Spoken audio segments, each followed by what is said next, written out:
أعوذ بالله من الشيطان الرجيم.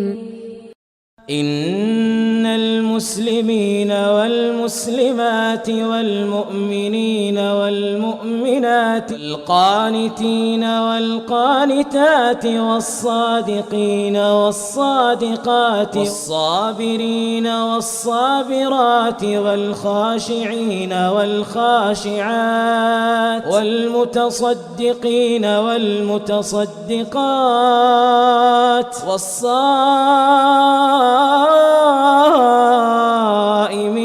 والصائمات والحافظين فروجهم والحافظات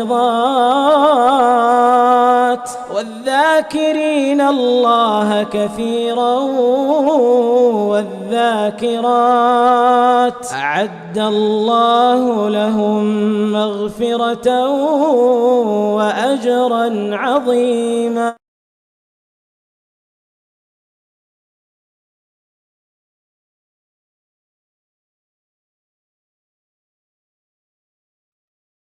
نحمده ونصلي على رسوله الكريم اما بعد فاعوذ بالله من الشيطان الرجيم رب اشرح لي صدري ويسر لي امري واحلل عقدة من لساني يفقهوا قولي ربي يسر ولا تعسر وتمم بالخير. پیج نمبر 21 سے تو اللہ تعالیٰ سے مدد مانگتے ہوئے شروع کرتے ہیں. پہلا عمل جس پر فرشتوں کے نزول کی بات ہے، اور وہ کیا ہے؟ وہ اعمال کہ جن کی ادائیگی پر فرشتے اترے. پہلی چیز، باوضو سونے والے کے لیے فرشتے کا نزول، یعنی جو وضو کی حالت میں سوتا ہے اللہ تعالیٰ اس کے لیے فرشتوں کو کیسے رکھتا ہے. آئیے پڑھتے ہیں. جن خوش نصیب لوگوں پر فرشتے نازل ہوتے ہیں، ان میں سے ایک قسم ان لوگوں کی ہے جو طہارت کی حالت میں سوتے ہیں. کون سی؟ پاکی کی حالت. کیسی؟ اس کو ہم بعد میں ڈسکس کریں گے. یہ رات کو سونے کے لیے جب بستروں پر آتے ہیں تو باوضو ہوتے ہیں. اللہ تعالیٰ ان کے وضو کے سبب ان کے لیے فرشتہ مقرر فرما دیتا ہے جو ان کے ساتھ رات بسر کرتا ہے. وہ جب بھی رات کو کروٹ بدلتے ہیں تو مقرر کردہ فرشتہ ان کے لیے مغفرت کی دعا کرتا ہے. یعنی آپ تو رات کو پتہ نہیں 20 دفعہ کروٹ لیں کہ 40 دفعہ لیں، فرشتے کو پتہ ہے کہ ہر کروٹ پہ اس نے آپ کے لیے دعا کرنی ہے. اب یہ بات کہہ دی گئی، کوئی بھی کہہ دے نہیں. انشاءاللہ آپ اس جگہ پہ جب بھی آئیں گے، جو بات آپ کو کوئی وظیفہ، کوئی بات، کوئی عمل کرنے کو، کوئی پڑھنے کو، کوئی ذکر اذکار دیا جائے گا، ساتھ اس کی دلیل ہوگی. اب یہ بات کوئی بھی کہہ دے تو کیا اس کو ہم مان لیں گے؟ نہیں مانیں گے. ہم کیوں مانیں گے؟ کیونکہ اس کی دلیل ہے. دلیل کیا ہے حدیث میں؟ آئیے دیکھتے ہیں. حضرت عبداللہ بن عباس رضی اللہ عنہما روایت کرتے ہیں کہ رسول اللہ صلی اللہ علیہ وسلم نے فرمایا. اچھا، اب چونکہ حدیث کے الفاظ ہیں نا، تو حدیث تو عربی میں ہی ہوتی ہے. ہم ترجمے میں پڑھ تو لیتے ہیں مفہوم سمجھنے کے لیے، اور ایک ایسی خوبی ہے جو میں آپ کو بتاؤں، پھر آپ سب ضرور ساتھ میرے پڑھیں گے، اور وہ کیا ہے کہ حدیث پڑھنے والے کو اللہ کے نبی نے دعا دی ہوئی ہے. نضر اللہ المرء، اللہ اس بندے کا چہرہ تر و تازہ رکھے، فریش لکنگ. چہرے کی خوبصورتی کی بھی بات ہے، اور ویسے بھی دیکھیے آپ ان عربی کے الفاظ کو دیکھیے، یہ نبی صلی اللہ علیہ وسلم کی زبان سے نکلے ہوئے الفاظ ہیں.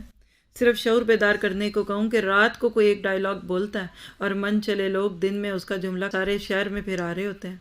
کوئی ایک گانے کا بول ہو یا کوئی ایک فلم کا کوئی ڈائلاگ ہو تو وہ تو کریں، اس پہ تو کوئی اجر نہیں ہے، لیکن نبی صلی اللہ علیہ وسلم کی زبان کے ایک ایک لفظ کو ادا کرنا یہ محبت کی بات ہے. تو میں ایک ایک لفظ توڑ کے پڑھنے کی کوشش کرتی ہوں، آپ میرے ساتھ دہرائیے گا. طہروا ھذہ الاجساد طہرکم اللہ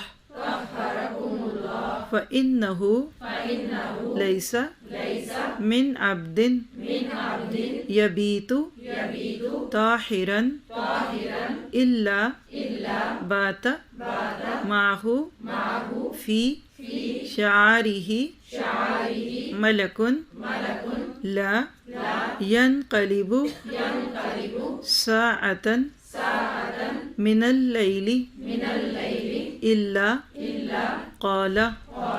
اب یہ جو آگے دعا کے لفظ ہیں نا، یہ فرشتہ کرتا ہے. کیا؟ اللہم اغفر لعبدک فإنہ بات طاہرا. اب اس کا ترجمہ دیکھتے ہیں. حدیث کا حوالہ نیچے لکھا ہوا ہے. ناصر الدین البانی نے اس کو حسن قرار دیا ہے. جامع صغیر میں 3936 نمبر کی روایت ہے. اس کے اندر کیا کہا گیا، آپ اس کا ذرا سا ہم ترجمہ پڑھیں۔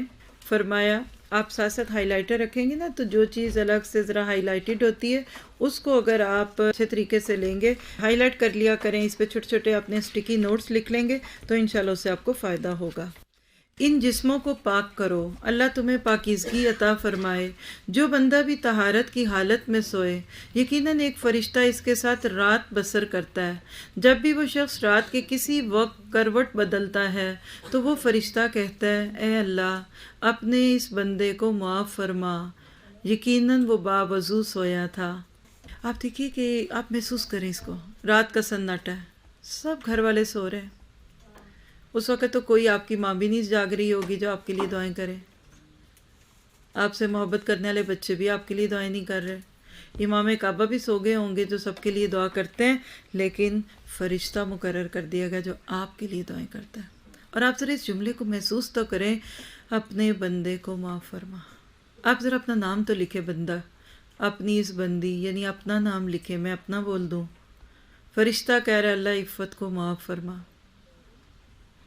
ذرا سوچیے کتنی بڑی سعادت ہے، کیونکہ قرآن پڑھنے کے بعد سب سے زیادہ خوف بندے کو اپنے گناہوں سے آتا ہے، اور ہم مرتے جاتے عادتاً بھی کبھی کبھی لوگوں سے کہتے ہیں دعاؤں میں یاد رکھیے گا، دعاؤں میں یاد رکھیے گا، یعنی مان نہیں رہے ویسے دعاؤں میں آپ یاد رکھیے گا، آپ ہمیں کوئی نہیں یاد، لیکن ہم آپ ہمیں یاد رکھیں، کوئی رکھ بھی لے کتنا کو کوئی یاد رکھے گا، اور پتہ نہیں اس کے اور رب کے بیچ میں کتنے حلل ہیں، کتنے بیریئر ہیں جو اس کی دعاؤں کو قبول ہونے سے روک رہے ہیں، یہ ایک الگ موضوع ہے، اس کو چھوڑ دیں ابھی۔ فرشتے پاک، نافرمانی نہیں کرتے، حرام نہیں کھاتے، فرشتوں کے اندر کوئی ایسی بات ہی نہیں کہ جن کی وجہ سے ان کی دعائیں رد ہوں، وہ آپ کے لیے کہہ رہے ہیں، تو آپ بتائیے کہ ان کی دعا قبول ہوگی کہ نہیں۔ اور عمل کتنا کو بڑا جی، کہ پہاڑ ڈھانا ہے۔ ہر مہذب انسان رات کو سونے سے پہلے واش روم یوز کر کے برش کرتا ہے، کپڑے چینج کرتا ہے، اپنے آپ کو فریش اپ کر کے بیڈ پہ لے کے جاتا ہے نا۔ کیا ہم دن کے گندے مندے پاؤں لے کر اپنے بیڈس پہ جاتے ہیں؟ کیا ہم ایسے ہی منہ میں کھانے کی بو ہے اور ہم چلے جائیں گے بیڈ پہ؟ منہ بھی کئی دھوتے ہیں، اگر منہ پہ کچھ لگایا ہوا ہے تو کلینزر اور ٹونر اور نہ جانے کیا کچھ کر کے منہ کو صاف کرتے ہیں نا۔ کتنے کم لوگ ہیں، چلے کچھ تو ہوں گے جو شاور لے کے بھی سوتے ہیں۔ کیا اس میں اتنا سا وضو مشکل ہے؟ لیکن میں آپ کو سچ بتاؤں، ابھی سے بتا دوں، اس کو شیطان اتنا مشکل کر دے گا، منہ دھلا لیتا پاؤں نہیں دھونے دیتا۔ لوگ کہتے ہیں پاؤں نہ دھونے ہوتے تو وضو بڑا آسان تھا۔ پاؤں دھوئیں گے تو آپ کے پاؤں بھی صاف ہیں، آپ کی بیڈ شیٹس گندی نہیں ہوں گی، ہر وقت آپ کے گھر میں لانڈری کے ڈھیر نہیں لگے ہوں گے، تو بہرحال عادت بنائیں گے۔ ابھی اور فائدے سنیے، پھر اس پہ ہم اکٹھا عمل کی باتیں لیں گے۔ اس کے علاوہ جب ایسا شخص بیدار ہوتا ہے تو تب بھی نازل ہونے والا فرشتہ اس کے لیے مغفرت کی دعا کرتا ہے۔ اس کی دلیل عبداللہ بن عمر کی حدیث سے ہے۔ پہلا کیا تھا؟ رات کو کروٹ کے دوران، اس کی سائڈز کو چینج کرنے کے دوران۔ اب کیا ہے؟ جب وہ بندہ صبح اٹھتا ہے تو کیا اس کے لیے ہوگا؟ نبی صلی اللہ علیہ وسلم نے فرمایا، من باتا طاہرن باتا فی شعارہ ملکن فلم یستیقظ الا قال الملک اللہم اغفر لعبدک فلان فإنہ بات طاہرن۔ جو شخص باوضو سوئے تو اس کے ہمراہ ایک فرشتہ ہوتا ہے، جب بھی وہ بیدار ہوتا ہے تو فرشتہ کہتا ہے، اے اللہ اپنے فلاں بندے کو بخش دے، یقیناً وہ حالت طہارت میں سویا تھا۔ پہلے نے کروٹ میں دعا کی، دوسرے نے آپ کے صبح اٹھتے ہی آپ کو دعا دے دی۔ باوضو سونے کا ایک اور فائدہ بھی لے لیتے ہیں۔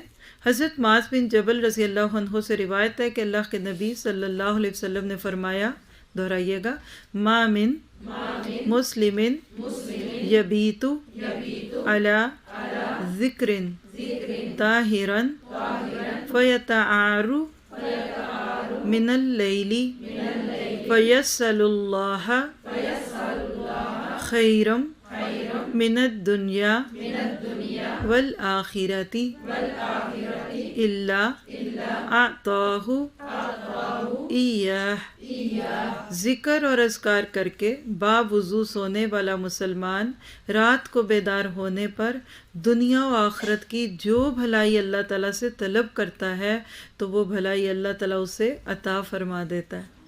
پہلی بات میں کیا تھا کہ کروٹ پر فرشتے آپ کے لیے دعا کرتے ہیں، دوسری روایت میں تھا کہ جب آپ اٹھتے ہیں تو کرتے ہیں، تیسری میں کہ رات کو آپ خود جو مانگتے ہیں، اور آپ اپنے ہسبینڈ سے پوچھ لیجئے یا جو بھی آپ کے ساتھ سوتا ہے، ہم رات کو بھی بولتے ہیں، اور جو دن میں کرتے ہیں نا ہم وہی بولتے ہیں۔ بعض دفعہ آپ کو اپنے ہی بولنے سے آپ کی آنکھ نہیں کھل جاتی، کروٹ بدلتے ہیں، استغفر اللہ، الحمدللہ، سبحان اللہ، تتجافی جنوبہم عن المضاجع پڑھ چکے ہیں سورہ سجدہ میں۔ تو رات کو جو بھی دعا کریں، اور آپ دیکھیں کہ ہم بستر پہ لیٹ کے اپنے سے بھی تو باتیں کر رہے ہوتے ہیں نا، کبھی کوئی یاد آ گیا اس کی دعا کر دی، ماں باپ پہ خیال آ گیا ان کے لیے کہہ دیا، بھائی کے لیے آ گیا، بہن کے لیے کرتے ہیں نا، تو یہ اللہ کی طرف سے ہماری ان دعاؤں کی قبولیت کے لیے ایک اور خوبصورت چیز بن جاتی ہے کہ اللہ تعالیٰ ہمیں باوضو سونے کی وجہ سے اس دعا کو قبول کر لیتے ہیں۔ اس حدیث سے یہ بات بھی ثابت ہوتی ہے کہ سوال کرنے پر خواہش کو پورا کیا جائے گا، نزول ملائکہ کے ساتھ چاہت بھی پوری ہوگی۔ ہم چاہتے ہیں نا ہماری چاہتیں پوری ہوں، وشز، ہماری خواہشات پوری ہوں۔ نیز نازل ہونے والا فرشتہ اس کے لیے عظیم سعادت بھی ہے۔ طہارت کی حالت میں سونے والا اگر مرے گا تو فطرت پر مرے گا، اور اگر جیے گا تو خیر پر جیے گا۔ فطرت پر مرنے سے کیا مراد ہے؟ ابھی شاید آپ میں سے کچھ کو مشکل لگے یہ بات، بس اتنا کہہ دے کہ لا الہ الا اللہ پہ مرے گا، توحید پہ مرے گا، مسلمان ہو کے مرے گا۔ اور اگر زندہ ہوگا خیر پہ آئے گا تو خیر کے بھی دو معنی قرآن سے ہمیں پتہ چلتے ہیں، کیا ہے؟ بھلائی پہ، اور اس کے ساتھ ان الانسان لحب الخیر لشدید، یعنی مال ملے گا، بھلائیاں ملیں گی، دنیا کے بھی بینیفٹس ملیں گے اس کو۔ پھر ایک اور بڑی خوبصورت دعا ہے جو آپ کو ہم نے یہاں یاد کروانی ہے انشاءاللہ تعالی۔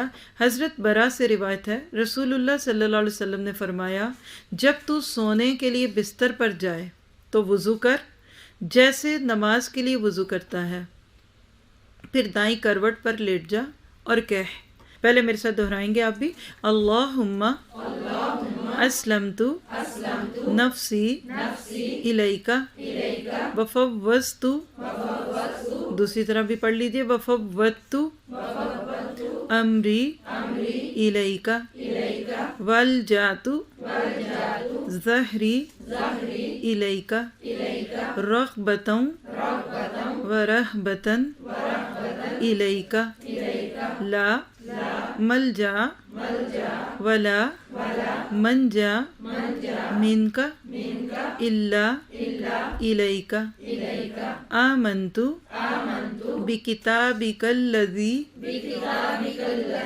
انزلت وبنبیک الذی ارسلت۔ آپ ذرا اس کا اردو ترجمہ دیکھیں، اور میں اس دعا کو پڑھنے کے بعد واقعی اپنے آپ کو بے بس محسوس کرتی ہوں، اتنا خوبصورت اس کا ترجمہ ہے۔ یا اللہ، میں نے اپنا نفس تیرے تابع کیا۔ نفس کیا کہتے ہیں بھلا میں؟ 13ویں پارے کی پہلی آیت پڑھ چکے ہیں آپ بھی، وما ابرئ نفسی ان النفس لامارۃ بالسوء۔ نفس ہمیشہ بندے کو برائی کا حکم دیتا ہے، اسی کو نفس امارہ بھی کہا۔ آج ہم اپنے بچوں کے آگے بعض دفعہ اس لیے مجبور ہو جاتے ہیں کہ ان کا نفس ان کو کچھ ایسے کام کرنے پہ مائل کرتا ہے جو ہم نہیں چاہتے کہ وہ کریں، لیکن وہ ہماری نہیں سنتے۔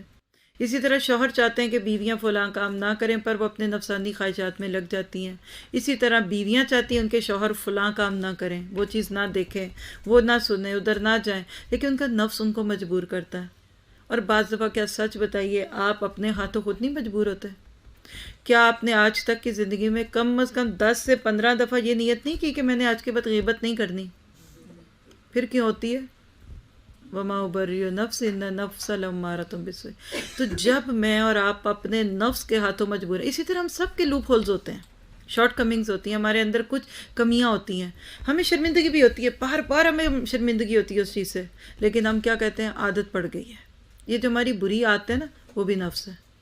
اب کیا کہہ رہے ہیں آپ؟ اے اللہ، میں نے اپنا نفس تیرے آگے جھکا دیا۔ کیا مطلب؟ میرے اس نفس کے بت کو توڑ، مجھے انا سے نکال، مجھے اپنا بندہ بنا۔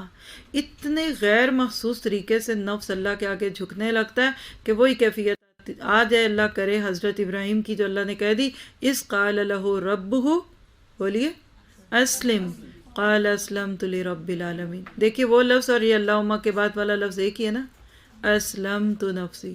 آپ دوبارہ اس لفظ پہ نظر رکھیں اور میرے منہ سے وہ آیت کا حصہ سنیں، اس قال لہ ربہ اسلم قال اسلمت، ابراہیم نے جو جملہ بولا اور کر کے دکھایا، آپ وہ دعا کر رہے ہیں، اور اپنے لیے بھی یہاں دعا کریں کہ اللہ میرے نفس کو اس طرح اپنے آگے مسلمان کر دے، جھکا دے جیسے ابراہیم جھک گئے، نہ ادھر دیکھا نہ ادھر دیکھا، نہ اپریسیشن مانگی، نہ ایفس اینڈ بٹس، چل پڑے، کود پڑے۔ اور سورہ صافات میں بھی ہم پڑھ چکے ہیں دونوں باپ بیٹوں کے لیے، فلما اسلما، دونوں باپ بیٹے مسلمان ہو گئے، پھر ہم نے ان کو بچا لیا۔ تو سچی بتاؤں، بات ساری اتنی ہے، یہ نفس ہے جو نہیں ابھی تک مسلمان ہوا، وہ کہتا ہے نا کہ من اپنا پرانا پاپی، برسوں میں نمازی نہ بن سکا، مسجد تو بنا دی، شب بھر میں ایمان کی ہرائے، یہ من پاپی ہے، پاپی کہتے ہیں گناہ گار کو، پاپ، ہم نمازی نہیں بنتے، نہ مسجدیں بنوا دیتے ہیں۔ تو یہ اسلام اسلم، تو اب آج رات کو جب آپ بستر پہ جائیں تو اس کو پڑھیں گے، اور دیکھ کے پڑھیں بھی، کوئی بات نہیں، بک تو اب ہاتھوں میں آئی گئی ہے نا، آپ دیکھیے گا ایک وقت آئے گا یہ کتاب اب آپ کی وہ ہینڈ بک بن جائے گی، کیونکہ اس میں اتنے چھوٹے چھوٹے وظیفے ہم پڑھنے والے ہیں کہ وہ سب وظیفوں کی کتابیں پیچھے ہو جائیں گی، اور اللہ کے نبی کی زبان سے سکھائے ہوئے جملے ہمارے پاس آئیں گے۔ تو اللہم اسلمت نفسی الیک، پھر آپ دیکھیے وفوضت امری الیک، اور معاملہ تیرے سپرد کر دیا۔ کون سا؟ سارے ہی معاملے ہیں، کتنے معاملے میرے آپ کے ساتھ؟ آپ کہہ سکتے ہیں کہ آپ کے گھر میں اگر 50 ایشو ہے نا، تو آپ اپنے سنیریو کو آگے لیتے جائیں تو آپ کے پاس 500 ایشوز ہوں گے۔ فون اٹھاتے ہوئے ڈر لگتا ہے کہ اب کدھر سے ایشو آ گیا، پر فوضت امری الیک، لیکن یقین کریں، یہ دیکھیں یہ ہے میرا پورٹلا، اللہ میں نے تجھے پکڑایا، میں جا رہی ہوں سونے، فوض امری اللہ، اے اللہ میں نے اپنا معاملہ تیرے سپرد کر دیا، چاہے دین کا ہے، چاہے دنیا کا ہے، چاہے بچوں کا کوئی غم ہے، کوئی اللہ نے آپ کے اوپر مشکل ڈال دی ہے، لوگوں نے آپ کو غلط سمجھا ہے، لوگ آپ کو مس انڈرسٹوڈ کریں، یہ رات کو کہہ کے سوئیں، ورنہ پھر ٹرنکلائزرز کھانی پڑتی ہیں۔ اور آپ دیکھیں اس ایک دعا کی وجہ سے بندہ کتنا پرسکون ہوتا ہے، گھوڑے بیچ کے سوتا ہے، گاڑیاں بیچ کے سوتا ہے، وہ کہتا ہے گئے جاتے کہتے ہو تو کہتے رہو۔ اور نبی صلی اللہ علیہ وسلم ایسے ہی تھے، لوگ ان کو باتیں بھی کرتے تھے نا تو کہتے تھے پتہ نہیں کس کی بات کر رہے ہیں، میں تو محمد ہوں، یہ مزمم پتہ نہیں کون ہے، مجھے تو نہیں پتا یہ کون ہے، میری ماں نے تو میرا نام محمد رکھا۔ تو یہ جو میں اور آپ اپنے معاملے رکھ کر بستر پہ سوتے ہیں نا، اس سے ہماری اسٹریچ ہوتا ہے، ہمارے شولڈر کھنچ جاتے ہیں۔ اگر آپ میں سے کسی کو فیل ہوتا ہے نا کہ یار وہ کہ کندھے کھنچے ہوئے ہیں اور بوجھ ہے اور سر بوجھل ہے، تو آپ اس دعا کو پڑھیں، اللہ فوض امری اللہ، فوضت امری الیک۔ پھر تیسری چیز اس دعا میں والجأت ظہری الیک، اور میں نے اپنا چہرہ تیری طرف متوجہ کیا، یعنی فوضت امری الیک، معاملہ تجھے دے دیا۔ تھوڑا سا اس کو دیکھیے گا پیچھے سے، اللہم اسلمت نفسی الیک، اے اللہ میں نے اپنا نفس تیرے تابع کیا، وفوضت امری الیک، معاملہ تیرے سپرد کر دیا، والجأت ظہری الیک، اور اپنی پشت تیری طرف جھکا دی۔ یہ جو بیچ میں چہرہ آتا ہے نا، اس کا بھی لفظی ترجمہ اس میں نہیں دکھ رہا مجھے، اس لیے اس کو آپ بے شک انڈر دی بریکٹ کر دیں۔ تیسری چیز والجأت ظہری الیک، اور اپنی پشت تیری طرف جھکا دی۔ پشت کیا ہوتی ہے؟ کمر، بیک، مراد ہے کہ میں لیٹنے لگی ہوں، I am going to sleep, I am lying down. اور کس طرح لیٹ رہی ہوں؟ رغبتا و رہبتا الیک، رغبت اور شوق کے ساتھ۔ کیسے؟ یعنی اے اللہ میں بستر پہ لیٹ رہی ہوں، رغبت بھی اور شوق بھی ہے اور ڈر بھی ہے۔ کس بات کی رغبت ہے؟ تتجافی جنوبہم عن المضاجع یدعون ربہم خوفا و طمعا، ایمان والے کو خوف ہوتا ہے کہ اللہ جہنم میں نہ ڈال دے، اور طمع ہوتا ہے جنت کا۔ تو یہ کہہ رہے ہیں کہ اللہ بستر پہ اس طرح سو رہی ہوں کہ خوف بھی آ رہا ہے کہ مر گئی تو کیا ہوگا، کہیں جہنم تو نہیں ملے گی، اور جنت کی امید بھی لگا رہی ہوں، اور تو میرے ساتھ اچھا معاملہ کرے گا۔ اور ساتھ ہی کہہ دیا لا ملجا ولا منجا منک، نہیں ہے کوئی پناہ گاہ اور نہیں ہے کوئی نجات کا مقام۔ ملجا کے وہی جگہ جو آپ پڑھتے ہیں نا، لجو، لام جیم حمزہ اس کا روٹ ہوگا، اور منجا لفظ نون سے، نون جیم حمزہ، نجات، یعنی نہ تو کوئی پناہ دے سکتا ہے اور نہ کوئی نجات دے سکتا ہے مگر تو ہی۔ کرنا کیا؟ الا الیک، تیرے ہی طرف ہے۔ آمنت بکتابک، ایمان لے آئی میں، یا لے آیا میں تیری اس کتاب پہ، الذی انزلتا، جو تو نے نازل کی۔ دیکھیں سوتے وقت کلمہ نہیں پڑھ رہے کہ قرآن پہ ایمان لا کے سو رہی ہوں، وبنبیک، اور تیرے اس نبی پر جو الذی ارسلتا، تو نے ہماری طرف بھیجا۔ کتنی پیاری دعا ہے، اس سے زیادہ سبمیشن اور محبت بھرے اللہ سے اتنی پیاری بات کون کرے گا؟ جیسے ایک ڈائلاگ ہوتا ہے نا ایک محبت بھرا ایک نوٹ ہوتا ہے، لو سٹوری. اس سے پیاری کیا ہوگی کہ اللہ جی میں لیٹنے لگی، اللہ جی اب میں سو رہی ہوں، اللہ جی اب آپ یہ، اللہ جی اب یہ، اللہ جی یہ. اور اس حدیث میں تو صرف اتنی بات تھی نا، یہ بخاری کے الفاظ ہیں کتاب الدعوات کے، اور مسلم میں بھی ہیں، لیکن صحیح مسلم میں ایک تھوڑا سا اضافہ بھی ہے، اس کو بھی دیکھتے ہیں. اس دعا کے بعد آپ نے فرمایا فَإِن مِتَّ مِن لَيْلَتِكَ مُتَّ عَلَى الْفِطْرَةِ وَإِنْ أَصْبَحْتَ أَصَبْتَ خَيْرًا. فرمایا اگر اس رات تو مر گیا تو فطرت پر مرے گا، یعنی اسلام پر، اور اگر تو نے صبح کی تو تو نے بڑی خیر کو پایا. اب آپ دیکھیے کہ ایک عمل ابھی تک ہم نے ڈسکس کیا، رات کو باوضو سونا. یہ جو آخری حدیث سنی نا، اس میں آپ کو ایک مزے کی بات ایڈ کراؤں، اس میں نہیں لکھی کیونکہ یہ تو اس تناظر میں نا، یہ حدیث اللہ کے نبی برا بن عازب کو سکھا رہے تھے یہ دعا. یہ برا جو ہے نا، ان کا پورا نام ہے برا بن عازب، عین الف صائم سے. غلط نوٹس لیں لیکن لیں انشاءاللہ تعالی. اچھا جی، اب ہوا کیا کہ اللہ کے نبی نے جب ان کو یہ دعا سکھائی نا تو کہا کہ برا ذرا آپ مجھے بھی سنائیے. اچھا استاد کون ہوتا ہے؟ خود ہی بولے نہیں، وہ پھر شاگرد کو کہتے ہیں ریپیٹ کریں، سنائیے ذرا کیا سمجھے. اچھا انہوں نے یہ دعا سنانی شروع کی. اب ہمارے تو سامنے لکھی ہوئی، ہم تو ایسے ہی پڑھ دیں گے، وہ تو میموری سے پڑھ رہے تھے. پوری دعا پڑھتے پڑھتے اب ذرا نظر ڈالیے گا، میں بتاؤں گی کہاں ان سے ایک غلطی ہوئی. سب کچھ کہنے کے بعد آخری لائن دیکھیے گا، آمنت بکتابک الذی انزلت وبرسولک الذی ارسلت. یعنی لفظ نبی کو رسول کہہ دیا انہوں نے. اور آپ کو پتہ ہے کہ اللہ کے نبی صلی اللہ علیہ وسلم نبی بھی تھے اور رسول بھی تھے. فرق کیا ہوتا ہے اس کو بھی آپ چھوڑ دیں. ہر نبی رسول نہیں ہوتا، لیکن ہر رسول جو وہ نبی بھی ہوتا ہے. تو نبی صلی اللہ علیہ وسلم رسول تھے. انہوں نے آپ کو بتانے میں کیا کہہ دیا؟ رسول کہہ دیا. معنی کے اعتبار سے کوئی غلط نہیں تھا، کوئی ایگزیجریشن نہیں تھی، اللہ کے نبی کا مقام نہیں بڑھایا، کوئی غلو نہیں کیا. لیکن آپ نے ان کو کیا کہا؟ برا ایسے نہیں کہو، جو لفظ میں نے تمہیں سکھائے ہیں وہی بولو. وَبِنَبِيِّكَ الَّذِي أَرْسَلْتَ. بہت بڑی دلیل ہے. کس بات کی؟ قرآن کی دعا یاد کر رہے ہیں آپ، حدیث کی دعا یاد کر رہے ہیں، جو الفاظ ہیں نا وہی یاد کریں. ہمارے کلچر میں ماشاءاللہ وہ مرچ مسالہ ڈالتے ہیں، کمی بیشیاں. فروٹ پہ بھی ہم چاٹ مسالہ مرچیں ڈال کے کھاتے ہیں. اگر واقعی انگور کی زبان ہوتی تو رو ہی پڑتا. اور وہ جو پھر آنسو بہتے، وہ کیلا کہتا میرے پہ نمک ڈالا ہے، وہ جو امرود ہے وہ کہتا مرچ بھی لگی تھی، وہ کہتا کھٹا بھی تھا، وہ کڑوا بھی تھا، اور وہ کہتے ہیں بڑی گھل گئی ہے، بڑی مزے کی ہوگی. وہ رو رہے ہوتے ہیں بیچارے. یہ آنسو ہوتے ہیں فروٹ کے جو ہمارے فروٹ کے اندر آتے ہیں. لیکن بہرحال ہمیں عادت ہے کچھ چیزوں کو بڑھانے کی نا، تو ہم کہتے ہیں یہ کیا بات ہے، ربنا آتنا فی الدنیا حسنۃ وفی الآخرۃ حسنۃ وقنا عذاب النار. یہ تو کوئی بات نہیں ہے. ہم کیا کہتے ہیں؟ وقنا عذاب القبر وقنا عذاب الحشر وقنا عذاب المیزان. تو یہ جو آخری 3 لفظ ہے نا، یہ چاٹ مسالہ ہے، اس کو نکال دیں، بس رک جائیں. اس نے کہا کر لو. دیکھیے ناروے کی حکومت آپ کو کوئی کام کہے تو کر کے ہی اس میں 4 لفظ بولتے نہیں. میرا یہ بھی ڈال دیں بیچ میں اس فارم کے اندر 2-4 جملے، تو بڑے فائدے کے ہوں گے. کان سے پکڑ کے آپ کو نکال دیں گے آفس میں سے کہ آپ جائیے، ہم نے آپ کو فارم میں چینجز کے لیے نہیں بلایا، فارم فل کرنے کو کہا. بات سمجھ گئے؟ تو ایک عمل آپ کے میرے لیے کتنا آسان ہو جائے گا. کتنے لوگ ہیں اس پہ نیت کرتے ہیں کہ آج سے فرام ٹوڈے ہم باوضو سوئیں گے. اب اس میں چند ذہن میں سوال آ سکتے ہیں، میں خود ہی جواب دے دوں کیونکہ پھر شاید آپ کے ذہن میں آئے ہیں کہ نہیں باوضو تو سوئے، تو سوتے ہی تو وضو ٹوٹ جاتا ہے. بیسیکلی نیند وضو کو نہیں توڑتی، یہ ایک بڑی گہری بات ہے، لیکن جسم سے خبا نکلنے کا ڈر زیادہ ہوتا ہے نیند کی حالت میں، اس لیے وضو ٹوٹتا ہے. اس لیے نیند سے قیاس کر لیا جاتا ہے کہ سونے سے وضو ٹوٹتا ہے.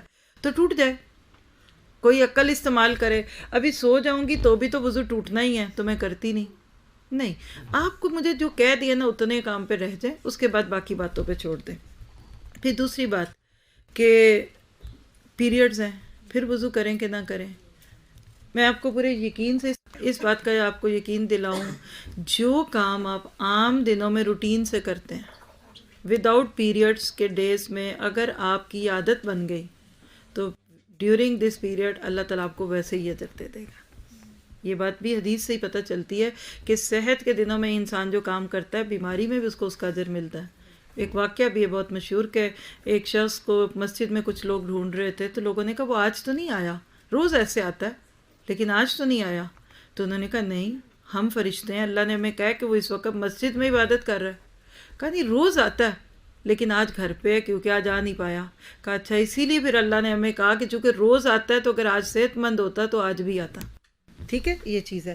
پھر اسی طرح طہارت کو جس حد تک بھی لے لیجئے، وضو کرنا کی حاجت ہے وضو کر لیجئے، غسل لینے کی حاجت ہے تو غسل بھی کر لے، جو جس حد تک کر سکتا ہے کرے۔ حالانکہ نبی صلی اللہ علیہ وسلم کے اوپر غسل کی کیفیت ہوتی تھی اور اب سو جاتے تھے، لیکن فجر کی نماز سے پہلے پہلے غسل کرنا لازم ہے، یعنی جس کی وجہ سے انسان کی پھر کوئی عبادت ضائع نہ ہو، یہ مطلب ہے، ٹھیک ہے۔ تو آج چیک لسٹ میں پہلی چیز باوضو ہونا، کوئی مشکل تو نہیں ہے نا۔ پھر اسی طرح دیکھیں سورۃ ملک اگر پڑھنے کی عادت ہے وہ پڑھیں، وہ پھر ایک لمبی کہانی چلے گی، میں اس میں آپ کو اور بھی چیزیں ایڈ کرا دوں، چلے وضو تو کرنا ہے کچھ اور بھی کر لیں، پر مجھے اجازت نہیں کیونکہ ہم پڑھ رہے ہیں کہ فرشتوں کے اترنے کی بات، حالانکہ آپ کو پتہ ہے سونے کے آداب میں رات کو سورۃ ملک پڑھنے کی بات ہے، وہ شفاعت کرے گی لیکن اس میں فرشتوں کی بات نہیں ہے، تو ایک نیکی کریں گے نا آپ دیکھیں گے آپ کا دوسری کو بھی دل کرے گا، پھر دوسری کے بعد تیسری کو بھی کرے گا انشاءاللہ تعالی۔